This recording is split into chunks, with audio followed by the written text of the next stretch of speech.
আমি মনে করি, আমার ধারণা, এগুলো আসলে যে গবেষণালব্ধ বা আপনার অভিজ্ঞতার আলোকে এগুলো আলোচনা হয়। তো তো এগুলো আলোচনা তো আসলে বিভিন্ন অ্যাঙ্গেল থেকে, বুথ থেকে আসতে পারে। তো আমি আওয়ামী ফ্যাসিবাদের জাস্ট একটা শেষ জিনিস একটু বলি, এরা সবকিছু ধ্বংস করে গেছে, শিক্ষা ব্যবস্থাটাকে এমন ভাবে ধ্বংস করছে। আমার যে ফাহাম ভাইয়ের মতো মুখে গালি আসতেছে, বাট আসলে দেওয়া সম্ভব না, এই জন্য দিতে পারছি না। আপনারা ফাহাম ভাইয়ের পেজ ফলো করলেই দেখতে পারবেন যে কি কি ধরনের গালিগুলো উনি দেন। ওই ধরনের গালি চলে আসে, এদের শিক্ষা ব্যবস্থাটাকে যেভাবে ধ্বংস করছে আসলে পঙ্গু করার জন্য, যেহেতু মেরুদণ্ড ভাঙতে হবে, তো সভরেন্টি, সার্বভৌমত্বের মেরুদণ্ড ভাঙার জন্য এই ফেব্রুয়ারি মাসে তারা বিডিআর কে মোরাল ধ্বংস করার জন্য এটা কিলিং করছে। আর শিক্ষা ব্যবস্থা দিয়ে জাতির মেরুদণ্ড ভাঙার জন্য। আসলে কি, এ তো মনে করতো যে এ হলো আপনার রাজ্জাক পর্যায়ে পৌঁছে গেছে, কারণ তাই হজরত শেখ হাসিনা ছিল, তাই না, তাদের বক্তব্য অনুযায়ী। তো যেটা হয়েছে যে সে তো বলেও ফেলছে, কতটা ধৃষ্টতা দেখেন। গত একটা বক্তব্যে, আউটডোরে প্রেস ক্লাবে একটা মানে একটা বক্তব্যে দুই একটা ভবিষ্যৎবাণী বা একটা আশা আকাঙ্ক্ষার বক্তব্য রাখতে গিয়ে ইনশাল্লাহ মানে তাড়াহুড়ে বলা হয়নি। তো আমার একজন ক্রিটিক তিনি বললেন যে ইনশাল্লাহ বলাটা উচিত ছিল, যে অবশ্যই ভাই উচিত ছিল, হয়তো ভুলে হয়ে যায় নাই, কিন্তু আমাদের ভবিষ্যৎ বক্তব্যগুলো ওটা আমরা চলে আসবে।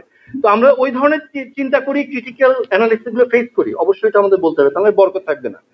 এই মাফিয়া ডাইনি রানী এই এতটাই মানে মানে কি বলবো, এটা অধ্যত্ত, সে বলতো সে নাকি 18 কোটি মানুষকে খাওয়ায়।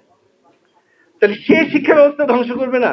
ওই যে হীরক রাজার মতো বলতো না, ওই যে লেখাপড়া করে যেই অনাহারে মরে সেই, জানার কোনো শেষ নাই, জানার চেষ্টা বৃথা তাই, অন্য হাসিনার দান, ডাইনি রানী বুদ্ধিমান, এই ধরনের ব্যাপার স্যাপার আর কি।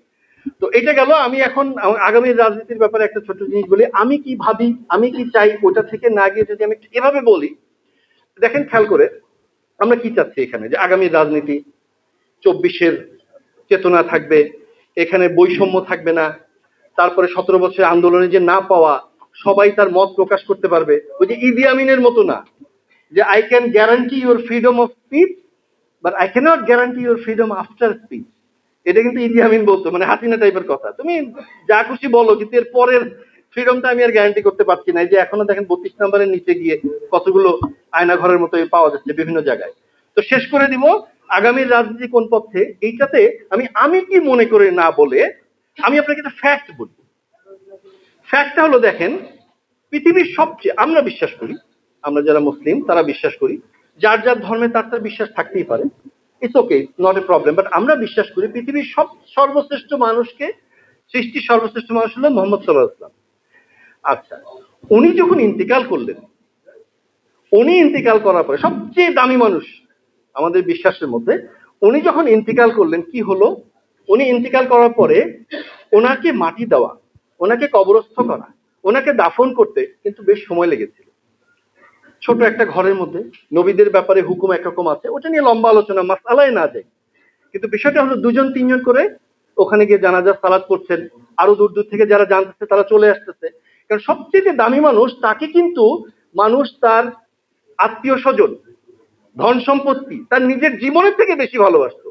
সেই মানুষটা আজকে ইন্তেকাল করছেন, তো তার জানাজার জন্য আসতেছে 2-3 জন করে জানাজা পড়তেছে, যে সময় যাচ্ছে। একটা জিনিস খেয়াল করে দেখেন, ওনার জানাজা চলছে পালাক্রমে 2-3